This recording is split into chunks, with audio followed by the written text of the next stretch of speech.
Welcome to another episode of Doors of the Universe podcast. Today's episode is going to be another throwback episode. This one, again, is from the We Don't Talk Politics podcast, a podcast I used to be a part of. We have since disbanded. But this episode is from the second episode we did on that podcast, and it was on a name you might have heard before. And since it's been brought back up in the news recently, I thought it would be good for everybody to be able to see it, or I guess not see it, just hear it. This is, again, not going to be a video episode because at that time we weren't doing video episodes, so I'm just going to add audio to that one just so we can get caught up. But yeah, Slenderman. That is what this episode is going to be about. Back on November 24th, so I re-listened to the episode. I thought we went more into detail in the episode about the three girls that went in the woods and one of them stabbed one of the other ones. But we just kind of did a top level talk about it. So I want to do a recap because in November, Morgan Geyser was brought back up into the news. She had been in a group home and had an ankle monitor, and then she cut off her ankle monitor, and they did catch her about 100 miles away from her. It was 24 hours later. She was 100 miles away from the group home, and she was in Illinois with an acquaintance. So I figured we'd do a little recap about what all happened there, because, like I said, I'm sure some people may have heard the name Slenderman, but don't know who he is, what he is, and just might not know the full background story behind it. So I figured, because until we did that episode, knew very little about Slenderman as well. So the fact that this got brought back up in the news seems like a good time to bring it out. While this is a We Don't Talk Politics episode, this is definitely something I would have covered on this podcast had we not already done an episode on it on the We Don't Talk, because there's a lot of good episodes on We Don't Talk Politics. It's still out there. It's still online. You can access it and listen to episodes. But when the time is right, when it seems like a good choice, I'll usually just do a reissuing, I guess, of the podcast on this podcast. Let's talk more about Morgan Geyser. What we can start from the beginning. So this goes back to May of 2014. We originally released the episode in 2020. So let's start from the top of May of 2014. So Peyton Leutner had gone to Morgan Geyser's home for a slumber party to celebrate her birthday. When she woke up the next morning, Leutner said Geyser and Anissa Ware were downstairs at a computer when she joined them for donuts before heading to the park. They told her the plan was to play hide and seek and asked her to lie down under the leaves and sticks as part of the game, she said. There in the woods, Geyser repeatedly stabbed her with a kitchen knife, and she and Weir left her alone in the woods, bleeding and struggling to get help. After Leutner crawled out of the woods, a passing bicyclist found her and called 911. Leutner was stabbed near the heart, and she was 1 millimeter away from certain death, court documents said. When the bicyclist found her, the girl pleaded, "Please help me, I've been stabbed." Audio from the 911 call revealed. Summer 2015, CNN affiliate WISN reported Geyser was diagnosed with schizophrenia a few months after the attack. And then we jump to August 2017. Anissa Weir, then 16, pleaded guilty to attempted second-degree homicide due to mental illness or defect as part of a similar plea agreement stipulating she would accept commitment to institutional care. October of 2017, Geyser, then 15, entered a guilty plea to a charge of attempted first-degree murder. As part of the deal, under Wisconsin law, Geyser avoided further jail time and would be committed to a mental institution.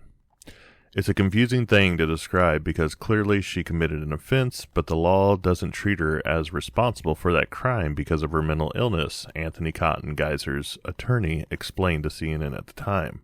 In the end, Cotton said Geyser would not be considered to have a criminal record. December of 2017, a Wisconsin judge ordered Weir be committed to a state mental care for 25 years.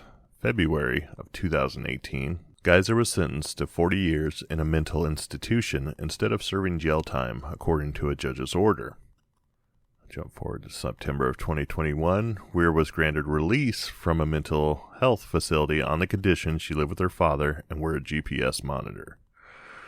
Early 2025, in January, a judge ordered Geyser could be released from the Winnebago Mental Health Institute, where she spent nearly 7 years.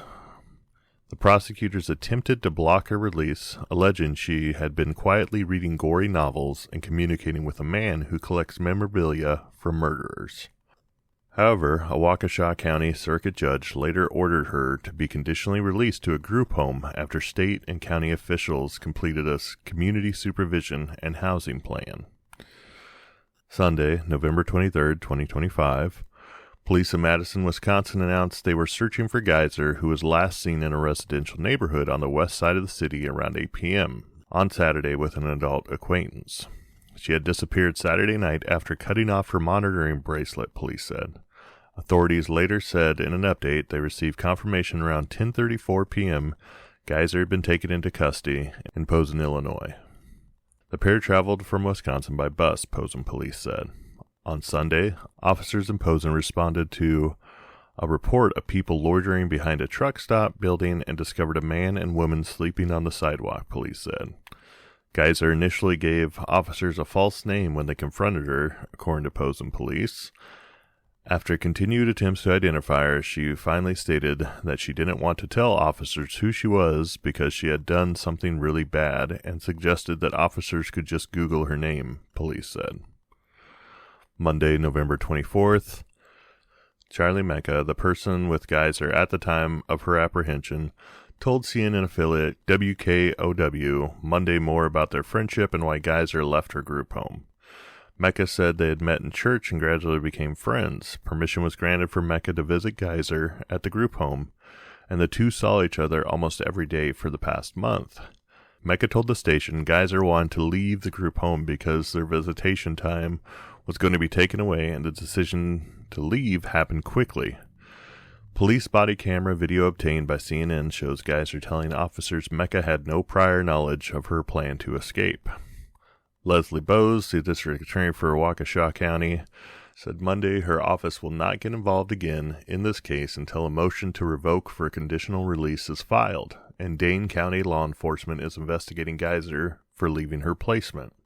Tuesday, November 25th, at the hearing in Cook County, Illinois, Geyser waived extradition and was set to be sent back to Wisconsin. She faces no charges in Illinois. She entered the Chicago courtroom with her head down, wearing a blue shirt.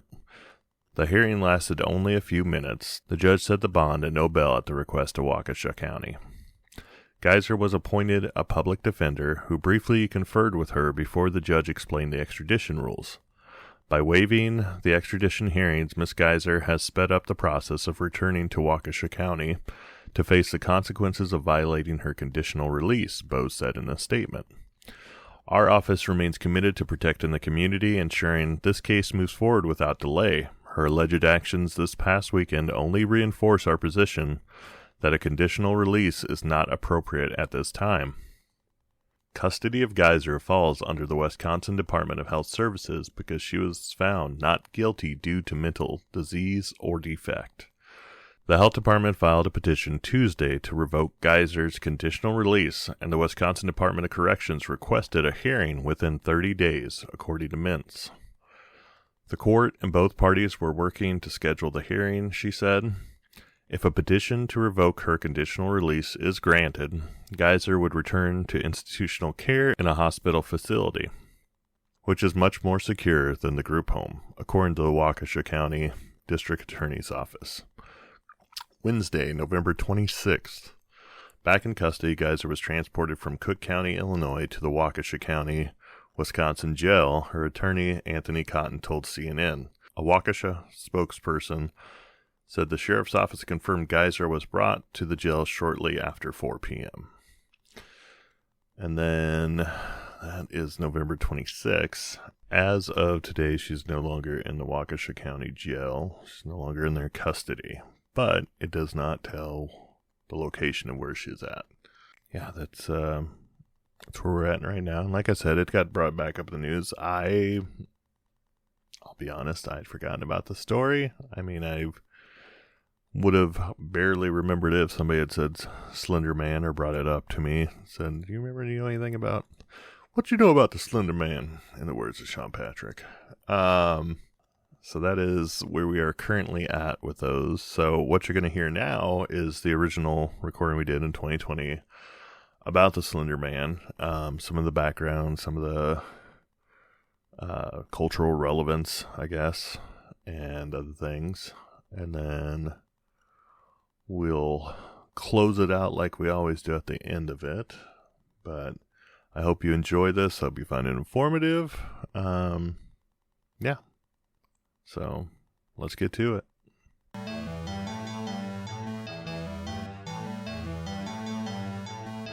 I'm Aaron. And I'm Sean Patrick. And I'm Ryan. And we don't talk politics.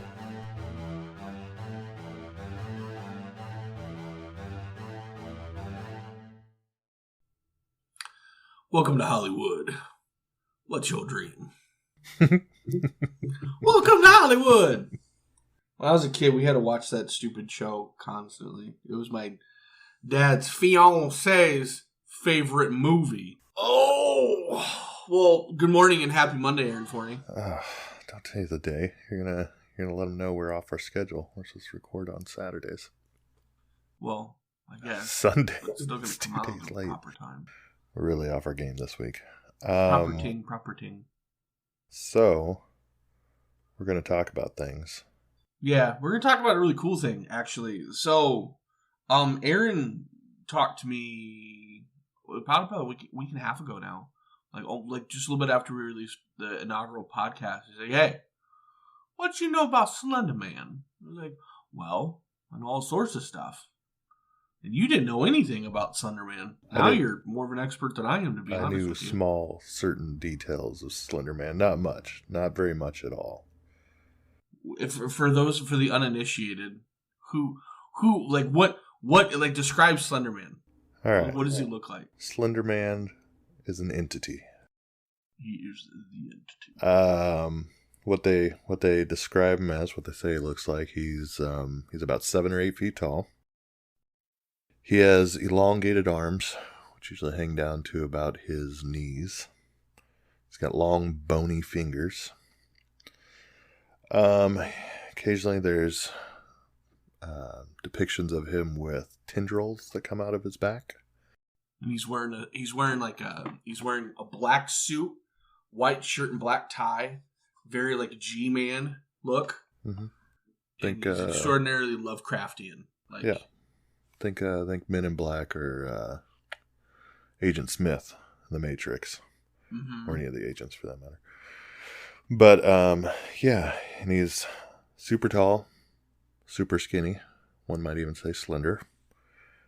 He has an all-white head and a face void of any distinguishing facial features. He's genuinely terrifying. I remember the first time I heard of Slenderman was watching just regular YouTube videos. Like, I have a group of friends who are into just jumping online and looking at weird crap. And they got me into this series of like 55-minute episodes of this group of kids having to like combat, like Slenderman showing up and having to combat him and stuff.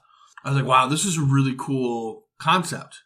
And then I did some digging as well, and found out that he was created online. He was like he's like the what I would think would be the first internet created villain / monster thing, like like Loch Ness, that sort of thing. Aaron did a bunch of research into like basically the origin. So Slenderman first showed up in 2009. So he's been around for an extraordinarily long period of time. And the internet was still fairly new in '09 as far as I'm considering it. In something called the Something Awful contest, where somebody needed to take a normal picture and make it paranormal. So this guy whose pen name was Victor Surge came up with this with Slenderman. He said he was inspired by H.P. Lovecraft, because that's like almost like the tendrils that come out of the guy's back on command. They're very Cthulhu-esque, genuinely terrifying. And there's a lot of mist, and people encounter him in the woods. Like, if you just go on YouTube and you just type in Slenderman, you will find a billion zillion different videos of all different makes and qualities and sort of things. You'll even find an interesting documentary or two that we'll be talking about later. They started in creepypasta, and that was something that Aaron had mentioned before. That I'd heard of copypasta and creepypasta before, but I didn't know what it meant. It's just a really bad dish. But until Aaron actually said something here. So, what exactly is copypasta for you?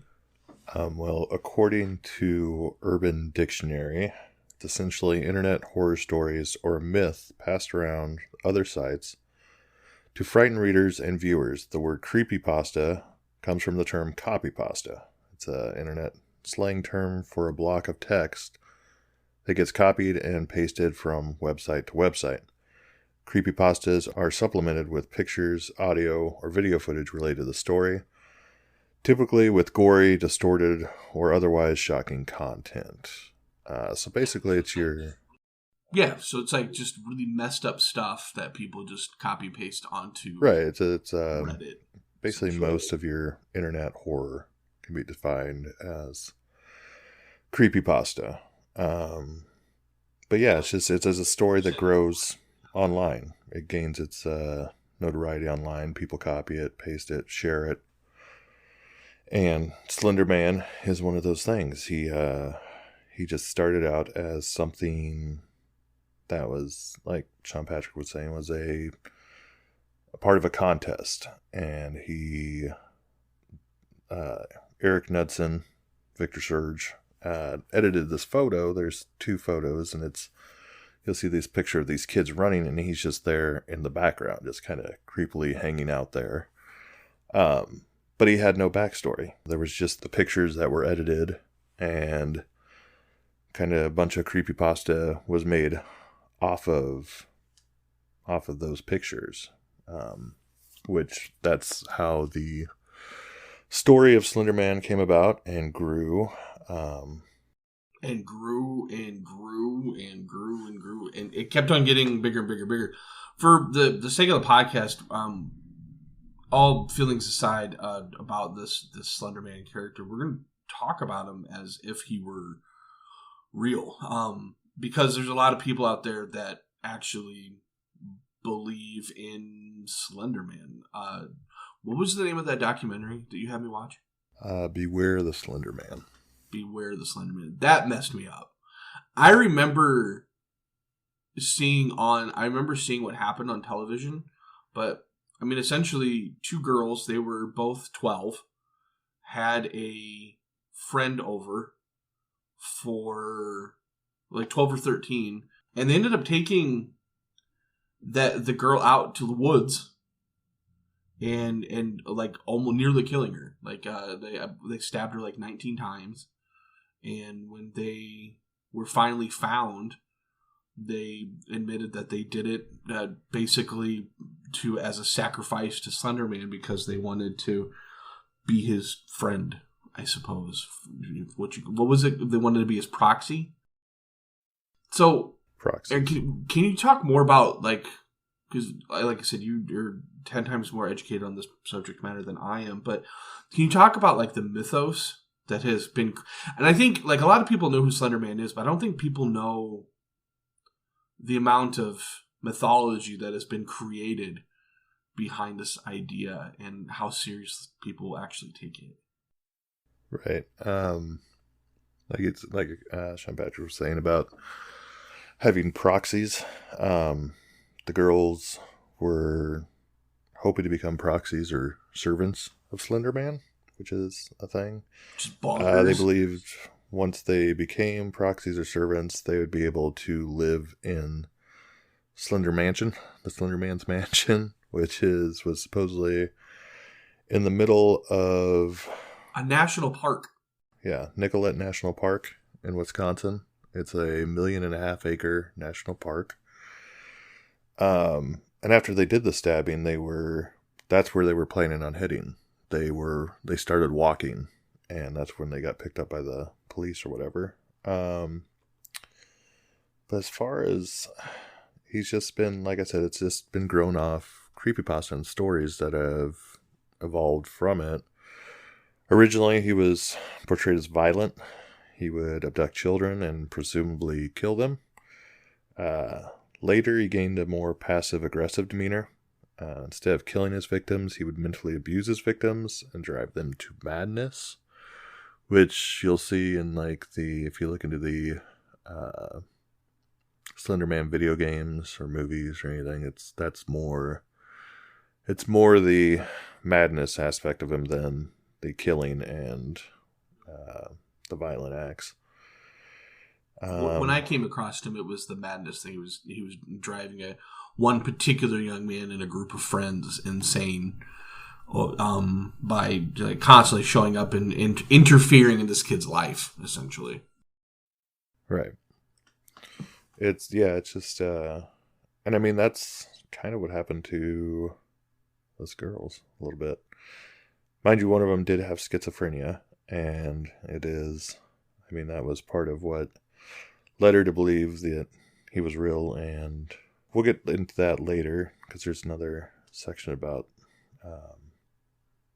how he's been brought into existence, how some people believe he's been brought into existence.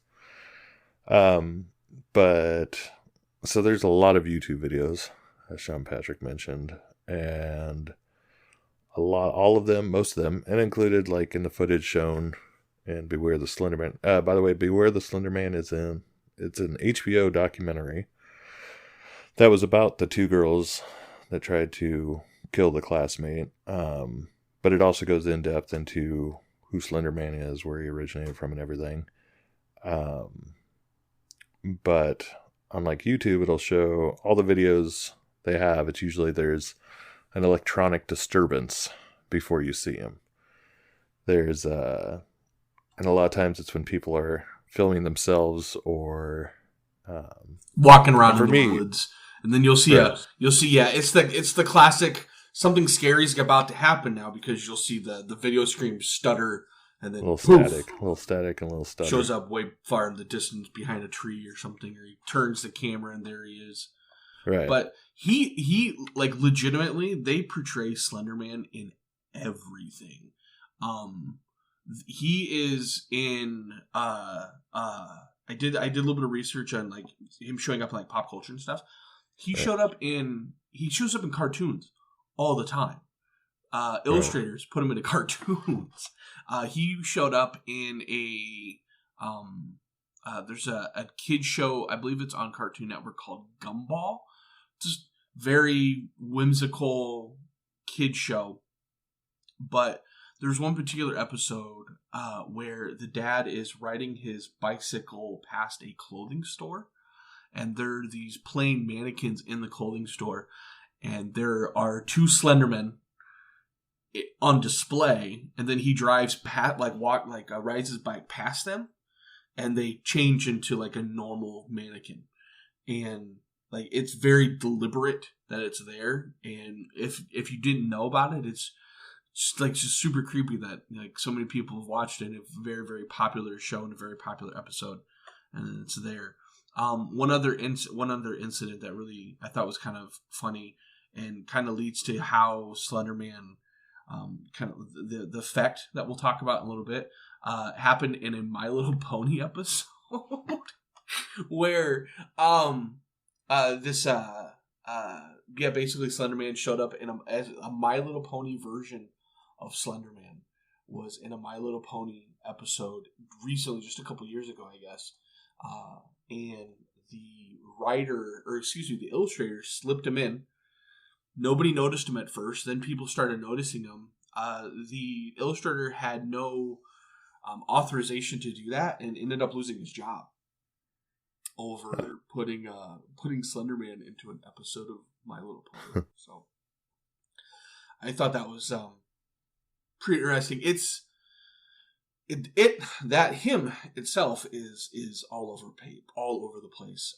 But having something that started as just a regular photo and kind of grow legs and like really take off on its own merit of being a terrifying thing was pretty startling. But then doing it to the point of having people take it extremely seriously, like there is a dogma to this fellow now, and that's just wild that people are actually really digging it to the point that they're doing things about it. And there's entire groups out there that are devoted to this guy, to a borderline cult ideal, which is pretty crazy. So the real reason I wanted to do this episode in particular is because it was something that I'm afraid of, we'll say. I don't know if I'm really afraid of it, but no, I mean, we were. There's that minor fear in the back of your head. And it was one of those things I'd never really looked into. As with most things that make me afraid, it's lack of knowledge. It's lack of understanding. So looking into it more, it's definitely put my mind at ease.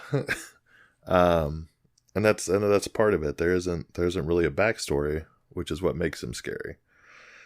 All these stories are made up to feed off your fears. It's the unknown and the ability to feed your own fears because you don't know what his story is. And he's this entity, and you see it, and there's pictures of him, whatever, but it's whatever you're afraid of, that's what he can be. Which I think is part of what the madness aspect of it comes into it, just tormenting people with the madness and everything. And like I said, it's something for me, when it comes to scary movies, I'm not afraid of little children, old people, dolls. I'm more afraid of things that things that aren't actually, I don't know how to say not real. I don't know. Would you say that when it comes to watching like a scary movie, you can compartmentalize it because it's an hour and a half long? When you're done, and you can go. Oh away. no! There's not I sleep with I content. just have the light on for another week. Sleep with the light on for a week if I watch a scary movie that actually affects me. I can't fall asleep with the lights. I can't go to bed in the dark. You sir are. I don't watch scary movies. Let's put it that way. I didn't really grow up getting desensitized because I didn't watch scary movies growing up. I know a lot of my friends can watch scary movies and be fine. I remember me and another friend of mine went and saw Scary Movies to Tell in the Dark at the theater, and it was only two of us in there, and we talked through the whole thing. But there were still a couple of things that were enough to bother me that I had to sleep with the light on. I'm a giant scaredy cat. So why do you think, what's the difference between that and your fear of the Slenderman? Why do you think he made that this idea made you more fearful than watching, just because I didn't know anything about him. I mean, if you just see pictures of him, it's creepy. Yeah, it's scary. It's weird, but I totally get that. He's meant to be a weird anomaly that is in existence, and it's just it's like I said, it's the unknown. I don't know. I didn't know much about him before this, so it was that those underlying fears were there because I didn't have a backstory that went along with it. And that was the thing. Like, I would see a picture, I'd like, no, not gonna look into that. I'm good enough without knowing what's going on there. But in reality, by having just the images in my head and having no background knowledge of the image, it was like, and it wasn't really a super scared thing. It was more just like I said, it was just that underlying thought in the back of the head, or possibly seen him, because I like right outside my window. I leave my window open at night, and there's a tree line right outside my window. And I couldn't look out my window the last couple nights. And that gives me the heebie. Like, I can really empathize with, like, because of the tendrils and the branches, and I can definitely appreciate that 100%. Because last night, talking about fear of the unknown. Last night, it's maybe 2 a.m. I'm just quietly watching just Twitch on my television in the living room here. My bedroom door is shut. I keep the window open in my bedroom, and we live on the first floor of an apartment complex. I keep the bedroom window open when I'm home, just to pull fresh air through or whatever. Titus, the cat, my best friend, goes and he's looking out the sliding glass door between a couple of the blinds, and he's looking to the right and really like looking intently at something. And on the right is where my bedroom window is.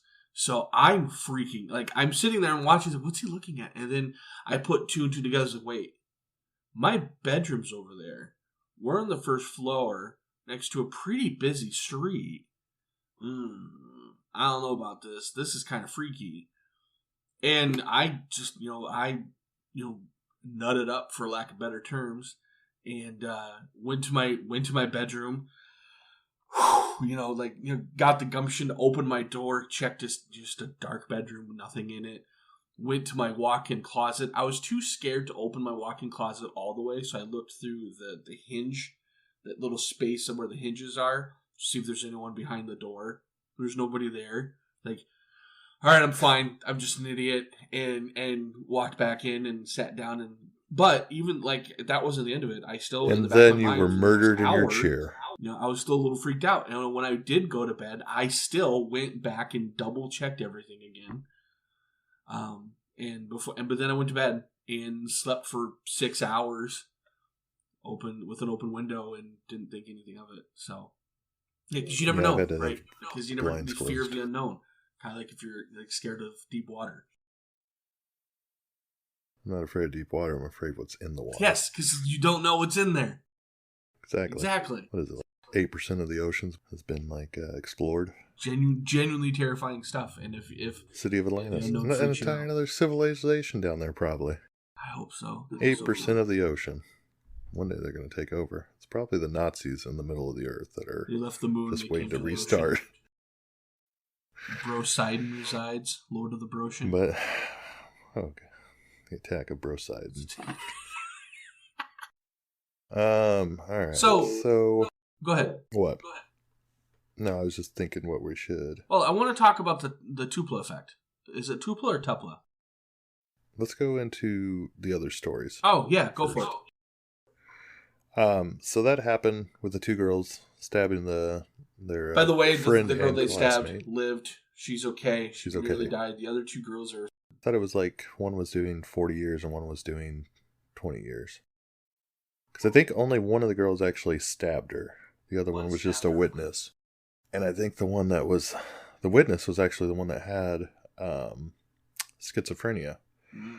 Whose dad also had schizophrenia, but they never really talked about it with their daughter before because they hadn't really seen any signs that it was affecting her.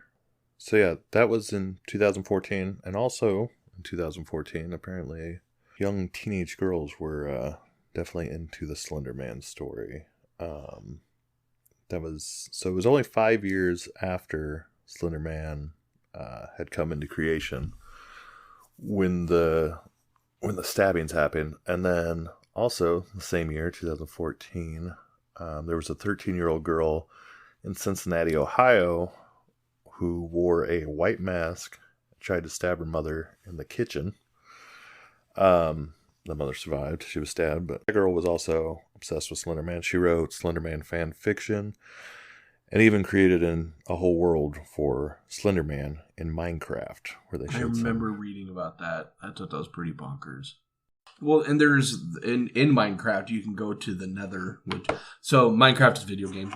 You can go to the Nether, which is like another world in Minecraft, Right. And there are Slenderman-esque creatures in the Nether. They're these tall, thin, long arms and leg, all black creatures with white eyes that you have to fight, which is interesting. Mm-hmm.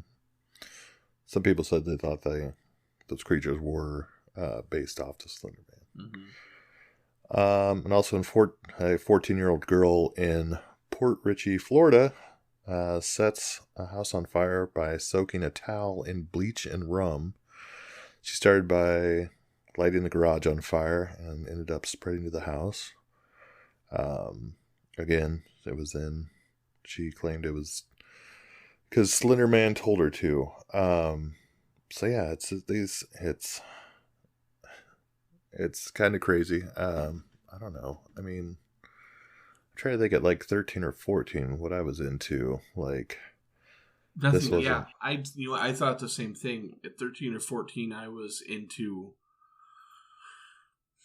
just, I don't know, what you would classically consider normal things, right? Sports, video games, friendship, music, riding my bike.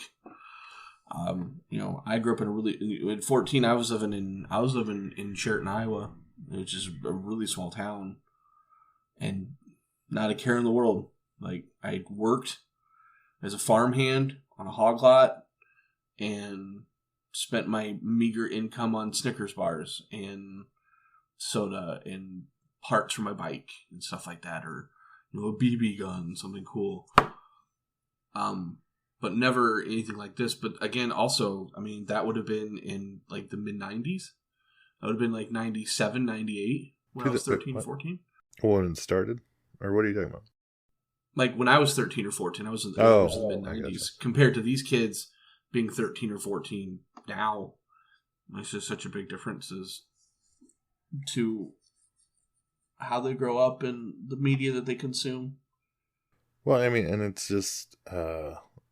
from what I've noticed in the stories about them, it was they had free reign of the internet, which, I mean, like, I think they had just one of the two girls had gotten an iPad, and that's where she really started digging into creepypasta and Slenderman's stories and stuff. And me, I mean, like, I mean, this is still relatively young in the internet, and I remember creepypasta was a big part of that. It was just people being able to people who weren't famous being able to like publish stories and stuff. They put a story out there and anybody could read it. So you had all these stories and all these connections that people were just like, especially young kids, were getting into and reading. Just like the mom said, it's like, who doesn't like horror at that age? And it's just like, she's like, I grew up with it and turned out okay, but. And that was the thing, like, it's just, I mean, it's just however you let it affect your mind, how separating reality from fiction. Like, I don't struggle with it, but I mean, I think I allow fiction to influence my mind more than it should, if that makes sense. But yeah, just like allowing these things that I know they're not real, but it's still something, a certain part of my brain tells me, well, maybe it could be real. I don't know. These are the things that. That's kind of but for a lot, I know that's kind of the fun of it. Like I grew up in a fundamental Christian background, and am still, a Christ follower, but am not nearly as fundamental as my mother was.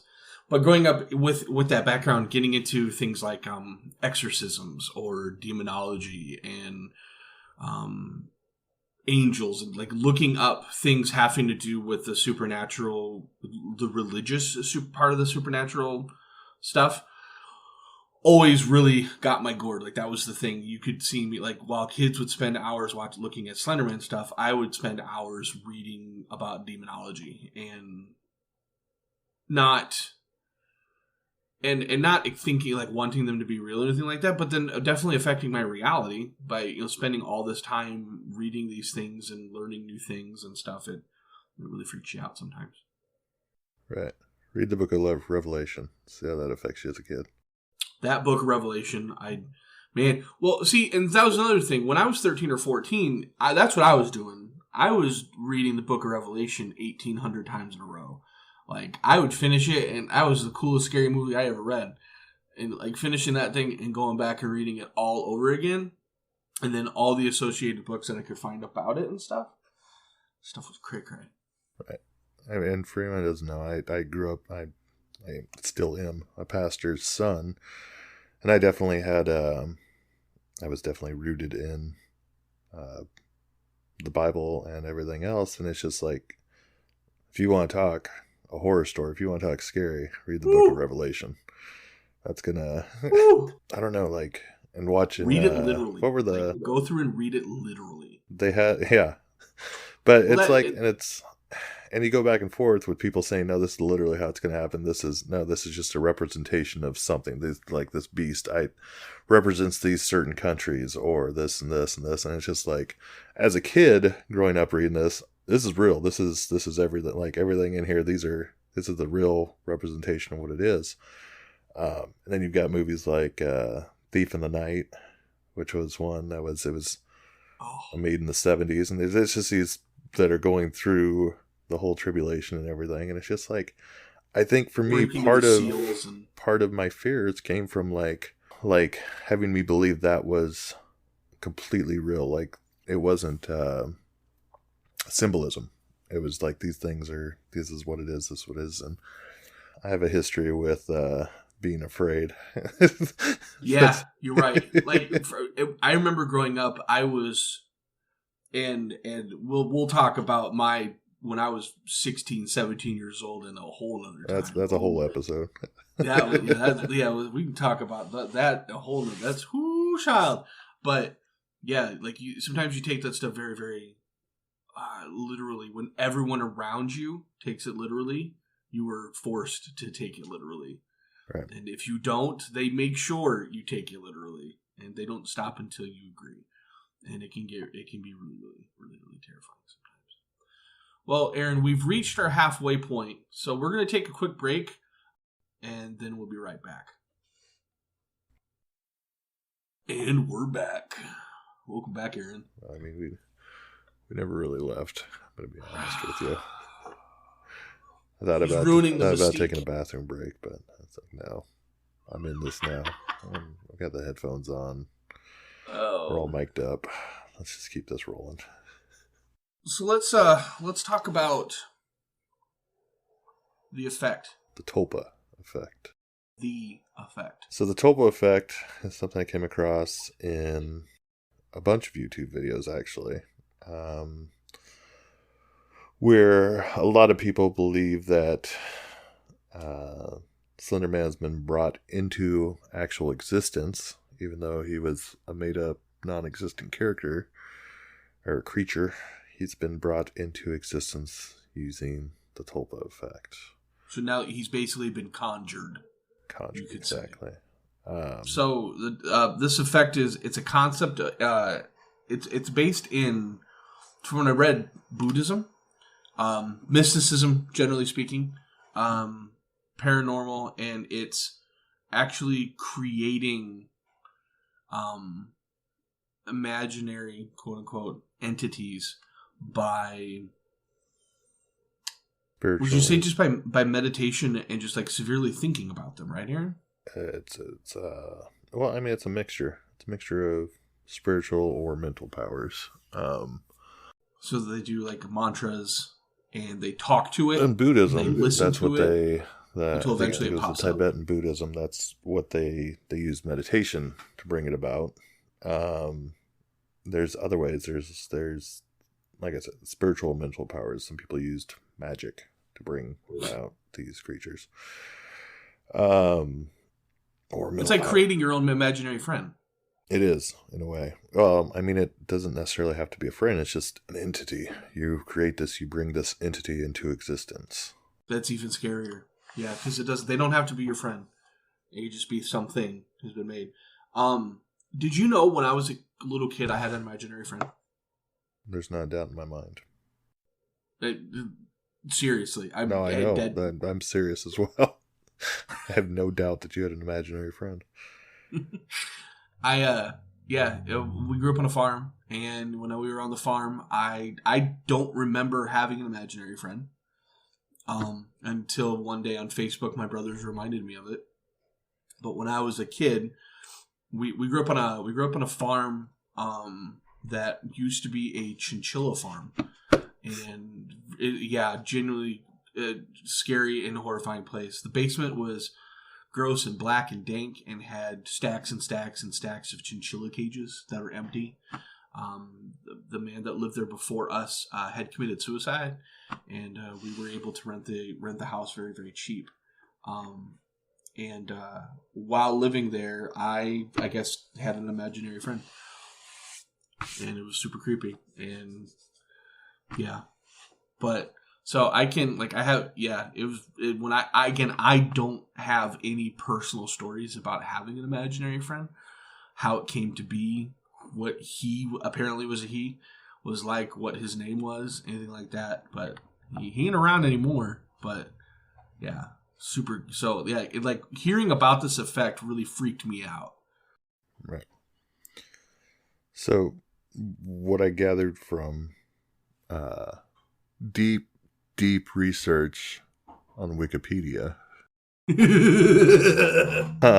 it was adapted by 20th century Theosophists from Tibetan Sprolpa, which means emanciation or manifestation. Modern practitioners use the term to refer to a type of willed imaginary friend, which practitioners consider to be sentient and relatively autonomous. Spiritualist Alexandra David Neal claimed to have observed these mystical practices in 20th century Tibet. She described tulpas as magic formations generated by a powerful concentration of thought.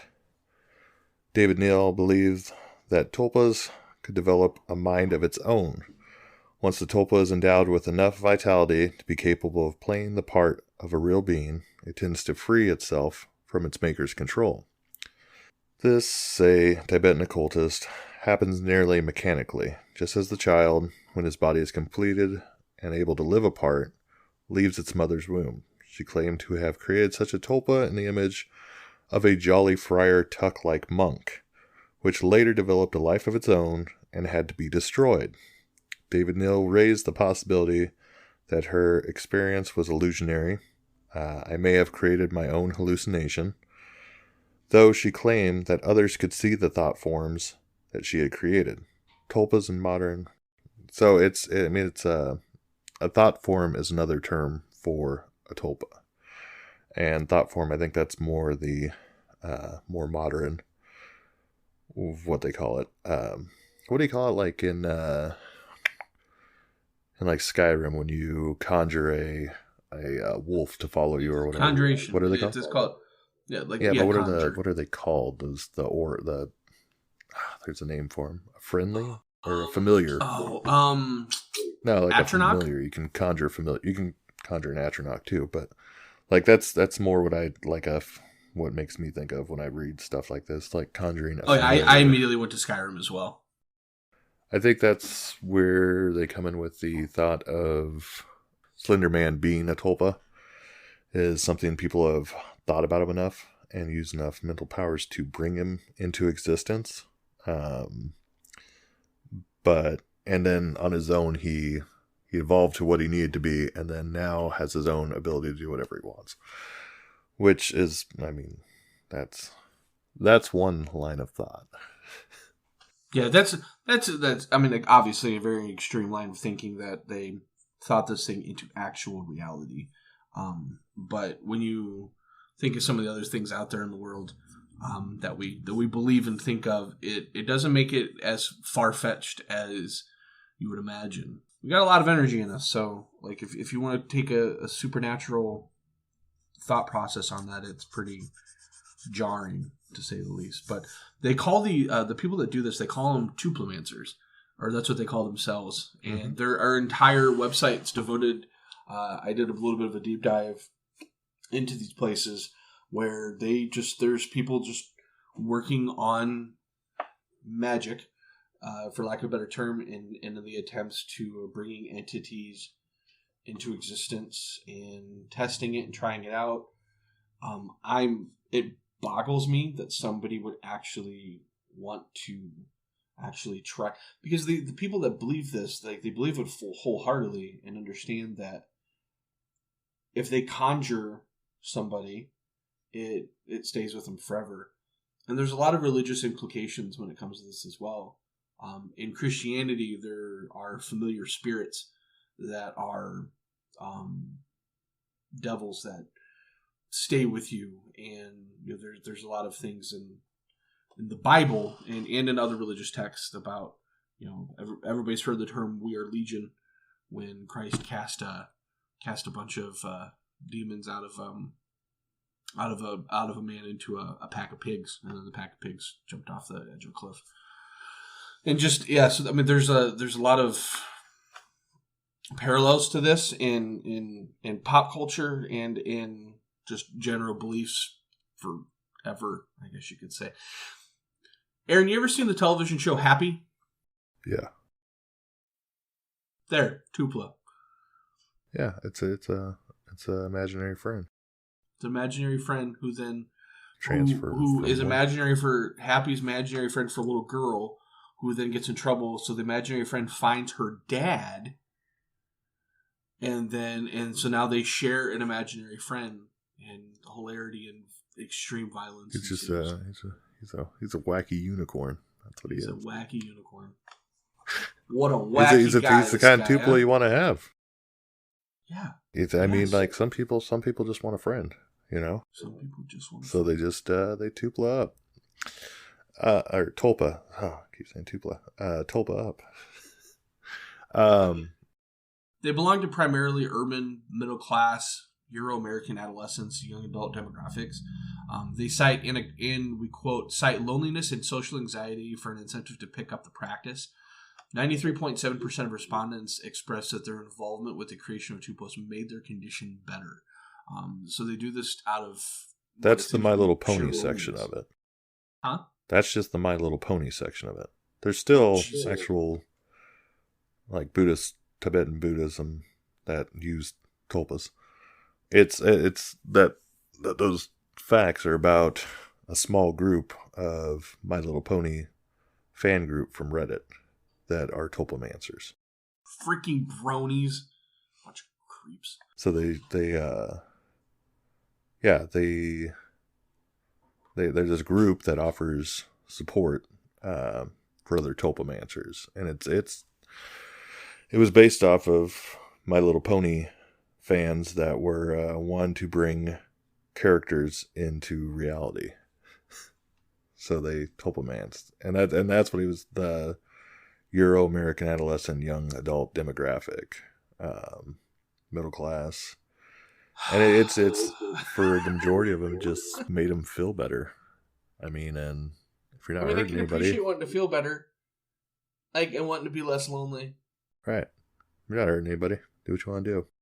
Yeah, you do you, boo boo. And I was doing some so in essence, with this thought process, by making this podcast, we are making the Slenderman more real. If we go with the tulpa effect. But I also, you're in luck, I also did some research on how to kill a tulpa. Oh, yeah. Which, overall, the majority didn't really give examples how to kill a tulpa. Probably because they want to keep their tulpas that they spend all this time making. There was a ton of them. That was the thing. Like, the Reddits I was going through was people asking, how do I kill my tulpa? Jesus. Because they, well, it was... I made a mistake. I made a terrible, terrible mistake. And I tricked my brain into making sure something is real. How do I fix that? Typical American. How do I fix it? Let's kill it. So, most of them, it was... most of the articles said the best way to get rid of a tulpa was to just ignore it. And eventually it'll leave on its own. Kind of like friendship. I guess so. I don't know. I try to ignore my friends and they keep calling me back.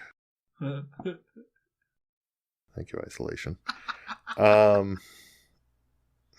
So yeah, there was a couple things. One was, and this was about just me researching through like 5 or 6 different Reddit posts on how to kill it. It was ignore it. B, you could kill it. You could use acid. You could stab it. And this is once it's taken on its own like human, its own physical form. And you can burn it, then bury it, and throw a portion of the dirt into space. How do you throw... Aaron, I have a question. Ask the Reddit guy. That was his answer how to do it. I love that. All those were by him. He tried acid, it returned. He stabbed it, it returned. And then he burned it, buried it, and threw a chunk of the dirt into space. How do you I want you to know everything you read on the internet is true. Just before we go any further, if you need information, go to the internet. That's the best part of everything this, you will right? find there because this true. Is created in its modern form, was created by the internet, and so that's where you have to go. You have to go to Reddit because you have to go to Reddit the source. Just so happens to be the number one resource on this effect. Exactly. It's bonkers. You don't go into ancient texts or anything. Don't read the Tibetan Book of the Dead or anything. Yeah. Go to Reddit. There's no Necronomicon referring to how to get rid of a pony. And that was and C, the third option was the thought form itself would post on Reddit explaining that it couldn't be killed. So, I mean, they've gained awareness. They know how to use the internet. So, yeah, they made a Gmail account. I think your best idea is going to be not to form one. Or maybe it's just a kid pretending to be his Tupla. No, that's not the case. That Again, everything on the internet is real. Yeah, people don't lie. Tulpas don't lie. The concept of people lying has always been a really foreign concept for me. Like when I watch like Live PD or like Cops or something, and the guy gets pulled over, and he's like, "No, it's my friend's car. Just let me borrow it." Oh, that's his weed in the glove box. It's not my weed. I'm always like, I always take the side of the criminal. Like, he's got an honest face. Like, I mean, that's a really good excuse. People borrow friends' cars all the time. He said it wasn't his weed. That makes I hook, line, and sinker. I always believe the criminal every single time. I'm gonna be honest. Every time I was asked if it was my weed, and I said it was somebody else's, it was somebody else's. God bless you, Aaron. I don't. So I think that kind of tears it for the Slender and the Tupla effect. Do you have any final thoughts? Yeah. If you're afraid of something, look into it. Yeah. Unless it's sharks. Because if you're afraid of sharks, and then you just try and watch everything on Shark Week, it's just going to make you more afraid of sharks. Yeah, how'd that go for you, Forney? Not well. We had it on at the bar the entire week, and I didn't when it was Shark Week, and it didn't make me feel any less afraid of sharks. Did you sleep with the light on? No, I don't sleep with the light on. I don't close my eyes in the shower with sharks. Got it.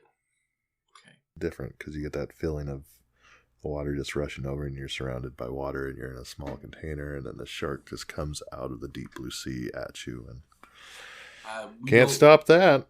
We really shouldn't talk about this on the podcast because people are going to abuse you. I don't care. I mean, it's, real friends don't. At least I know they're real. Yeah, that's true.